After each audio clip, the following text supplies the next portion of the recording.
Now I'm going to show you my technique for plaiting a horse for competition, a horse with short hair. So the most commonly used for horses for competitions in Germany and over Europe is warm blood horses. So here we have example. This is a young horse, she's just 4 years old. So I will adapt my technique to suit the horse. So as you can see, this horse is, because she's young, she has quite a narrow neck, she's not very well developed.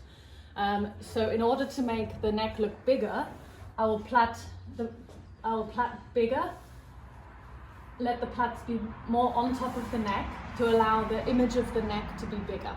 If I had a horse with a bigger neck, I wouldn't worry so much about this. A horse with a short neck, I would do lots of small plaits in order to allow the neck to look longer, give the image to the judges that the neck is longer. With a horse like this with a long neck, I could do bigger plaits to allow the neck just to look generally rounder.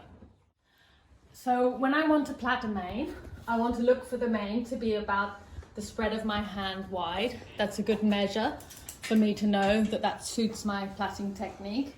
The plaits will be the right length for me to roll them and to look neat and tidy. So the correct side of the mane to lay is on the right side. And when you're plaiting, you want there to be an uneven number of plaits. So with this horse, I'm going to make the plaits quite big and on the top, and I'm going to do them with a needle and thread. So for this, you need elastics, gummies. First you plait down with a gummy and close them, and then you make each individual plait with a needle and thread. There are different kinds of needles that you can buy, specialist for plaiting.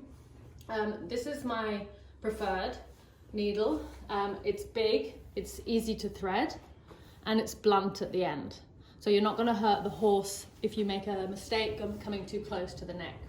There's another one which you can buy, which is also a very nice one. It's with a curve, and that some people prefer to follow the bend of the neck. And you can buy different kinds of threads. This thread is a thick black thread with a wax coating. So it's really strong and it's easy to pass through the neck, through the hair, through the mane. This is my favorite kind. So first I'm going to wet the mane using a wet brush. And I'm going to take my comb,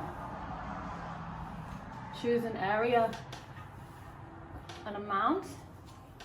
I'm going to measure it with my comb. So I'm going to take the measure.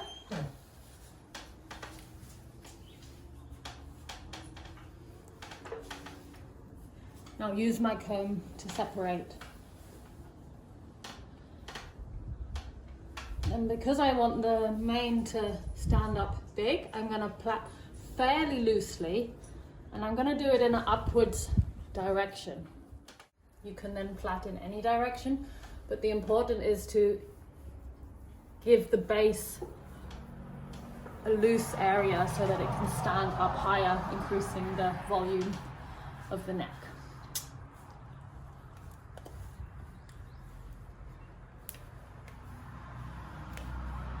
I'll finish the plait by closing off the end to keep the ends tidy. So I'll check again here the measure, my comb, and I'll do it again on the next one. Using the comb, or you can use a clip to separate the hair.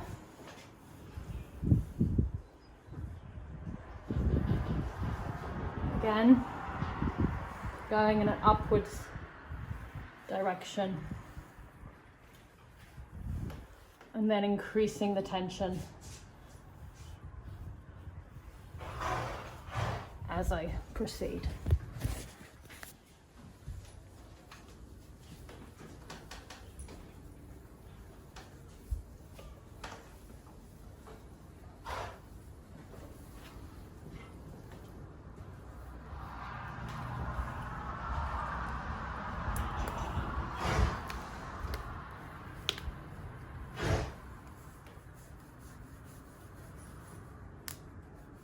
So now I'm going to start with the sewing with the needle and thread. I'm going to pass the needle through the end. I've tied a knot in the end of the thread to secure it. Pass it through. Then I'm going to pass the needle through the base of the plait. Then I'll roll it down on itself, keeping the tension and making it stay on top of the neck. Passing it several times through to secure it.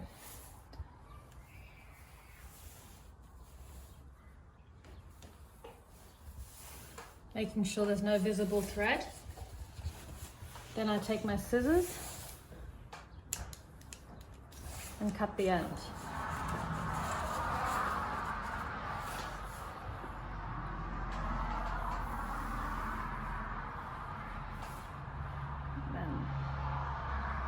Again, I'm going to secure it around the end.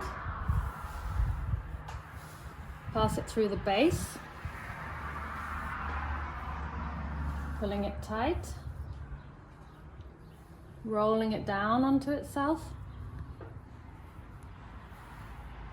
And coming back through the bottom. Staying low, passing it through the base so that it gets a nice round shape.